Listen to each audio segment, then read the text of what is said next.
guarded by George. Now to Wembanyama, guarded by Kispert. Turns, shoots, and swishes for 50. He's not human.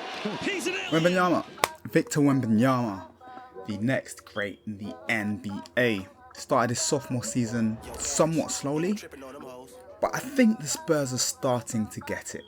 So we're seeing Victor Wembanyama take an unprecedented change in game going into their second season for a 7'4" player. We've never seen a 7-foot player come in and in his second season in the NBA primarily take 3-point shots. We're seeing him attempt 12 3-point attempts in a game consistently. It's not just a single one-handed thing or a single instant type of thing. And I think it's something that the Spurs have been working on. I think the San Antonio Spurs have looked at him, said he's 7'4". If he can be fantastic in the drop coverage, attacking a drop coverage, if the person guarding him is going to sit back, whether it be on a pull-up three or a catch and shoot three, then it's going to be more useful. The only issue is the Spurs are looking to try and compete for a play-in spot this year, especially picking up a veteran like Chris Paul. So when you're having him learn on the job, he takes a lot of ill-advised shots, so he ends up taking up a significant amount of pull-up threes per game. But I mean, the thing is, Victor Wembanyama has looked fantastic when he has attacked the rim. That's the difference now, because now he's a threat from the 3-point spot. So I think we're gonna have to look at Victor Wembanyama's rookie season so far as if it's two different periods. The period before the Utah Jazz game, let's say, and then in recent games, the Utah Jazz game, the Washington Wizards game, the Sacramento Kings game, the Los Angeles Lakers game. Those 4 games after that Portland Trailblazers game, where we saw him elevate his 3-point usage to be more efficient. So initially we saw Wembanyama take a lot of pull-up jumpers. We saw him take a significant amount of dribble pull-ups, and it wasn't really working. I know Victor Wembanyama is a motion shooter, so it works better for him if he's on the move while shooting, but the pull-up jumper is a specialist thing really. Not a lot of players can do the pull-up jumper. It's primarily a thing used in the mid-range as well. For a 3-point, you don't need to be a good 3-point pull-up jump shooter. Obviously that would take it to another level, but it's not going to work in today's NBA really and truly unless you're a specialist shooter. But post, we've seen him take a lot more catch and shoot 3-pointers. From games 1 to 9, he was averaging 4.3 catch and shoot threes a game, and now he's averaging 9.3 catch and shoots per game. You know, the catch and shoot percentage was 18%, and now it's making up 60.7%. It's more of an easy shot, and because nobody's going to block it, and if he's coming around that screen, he can easily put up that shot on the motion in the way Victor Wembanyama likes to shoot it.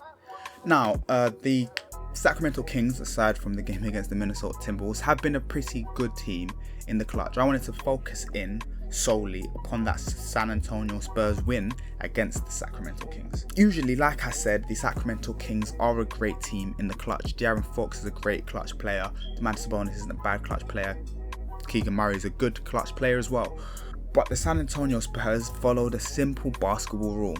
If you're up by enough, you won't need to get to the clutch.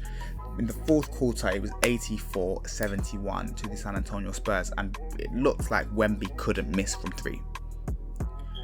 He shot 6 for 12 in 3-pointers in this game, and even after the game, he said, "I'm taking better threes." But even in the Utah Jazz game, he shot 6 for 9 from 3, and it showed he was taking a lot better threes. He wasn't dribbling, dribble, move, step back 3. He can knock down that shot, but it is a more difficult shot. It is a worst shot of the ball, especially in a sophomore player. Going from your rookie year to your sophomore year, you face a significant change in coverages. You face a significant change in schemes. In your first year, nobody knows what to expect. In your second year, they're playing you based off of an entire year of footage.